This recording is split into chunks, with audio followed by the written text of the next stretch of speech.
세상이 바뀌고 있습니다. 바뀌고 있다는 사실은 누구나 다 알고 있는 것 같아요.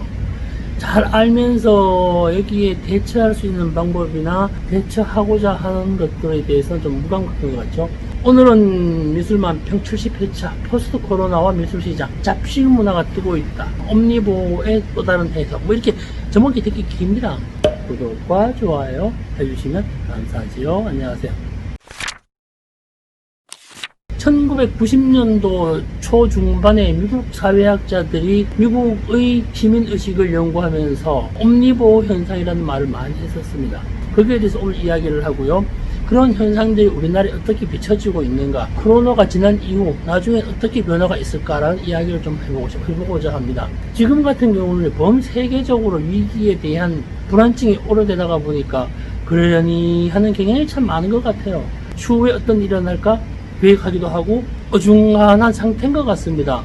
전시하지 마라, 모이지 마라 하지만은 시대가 많이 바뀌다가 보니까 전시도 해야 되고 교육도 해야 되고 판매도 해야 되고 많습니다. 지금 혹 시간 되시면요, 인터넷 검색창에다가 코로나19 페인팅이라고 검색 한번 해보세요.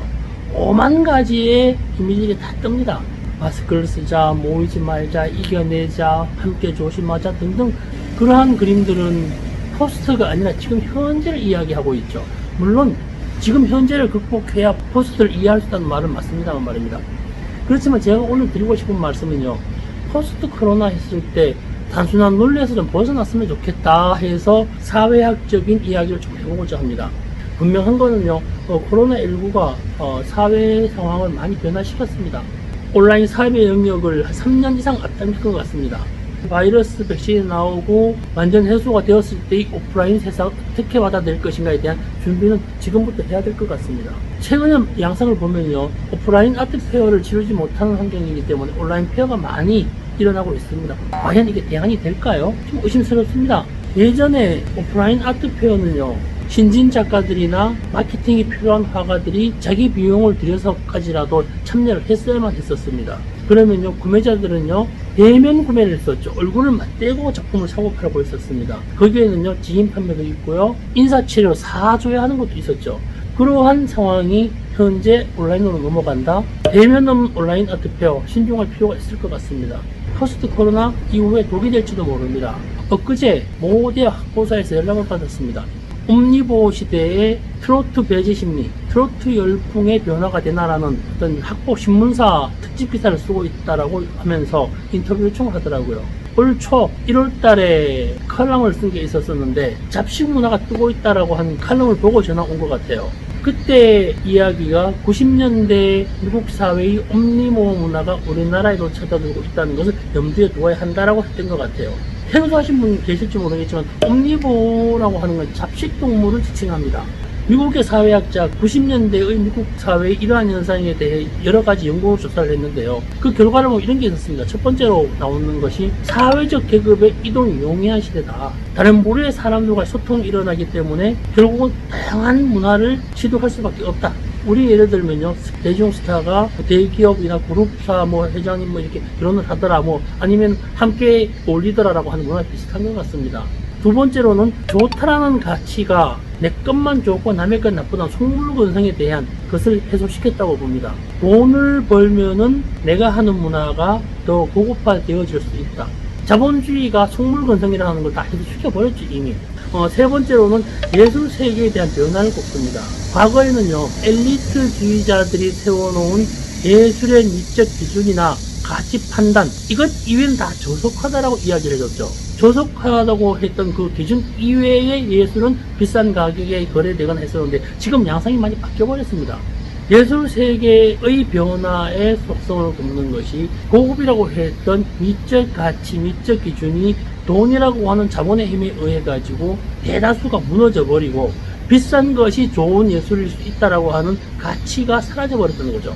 네 번째는 시대적 정치 요소입니다. 정치인들은 사회적 약자를 중요시 여겨야만 합니다.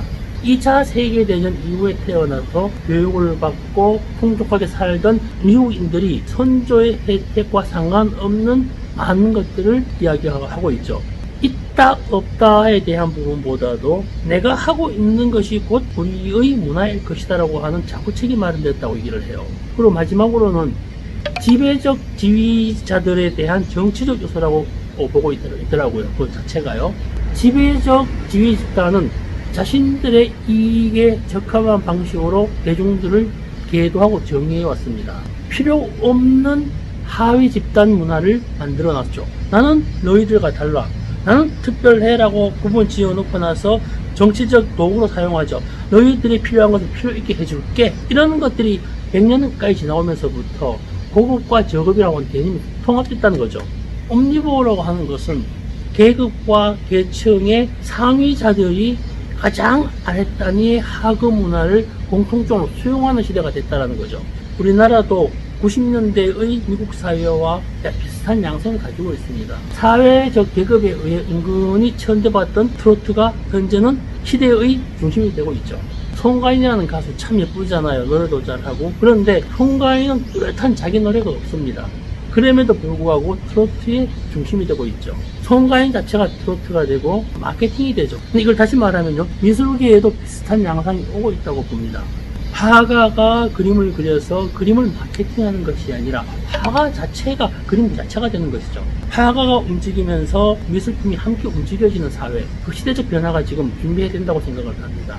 화가의 예술관과 철학과 마케팅을 어떻게 팬덤 문화로 바꿔줄 것인가 라고 하는 그 문제가 지금 가장 큰 화두가 된다고 생각을 합니다.